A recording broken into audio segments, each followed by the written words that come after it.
And mental health is something that we don't talk about enough.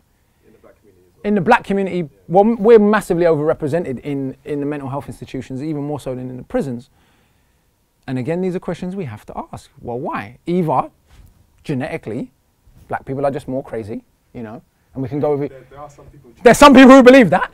Yeah. Then if we're going to go with that eugenics-based genetic argument, that would have to be true of every black country in the world. What are the mental health statistics for, I don't know, Botswana or Namibia or African Americans in Atlanta, where most of them are middle class? You know, what are the mental health statistics there? Where I just come back from last week. Obviously, we know black people are not genetically more mental than anyone else. So again, it's not about blame. This is whatever, when you talk about race, even some black people say this foolishness to me, but you can't blame racism. Brethren, if you eat bare McDonald's and you get sick, it's because you're eating McDonald's. That's not an excuse. No one's disputing it's your responsibility to stop eating McDonald's and drinking 2 pints of vodka on the weekend. But if I'm a doctor, I've got to tell you why you're sick, right?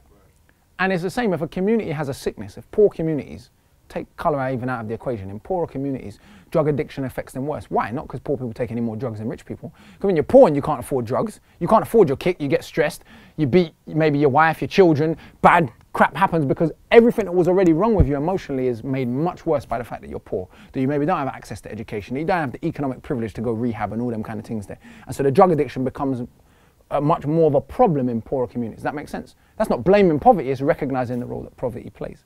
And it's the same with race. So if black communities are more depressed than other communities, we have to look at why. But whenever this is what's funny about this country, you can have racially specific policing, which we've had, right?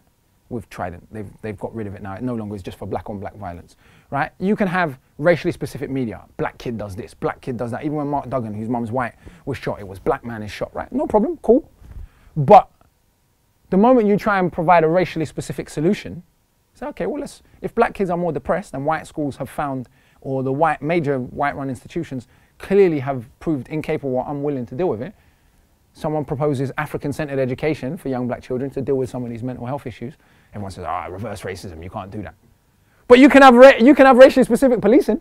We can know that there's racial disparities at every level, but if you propose a racially specific solution, you're a madman.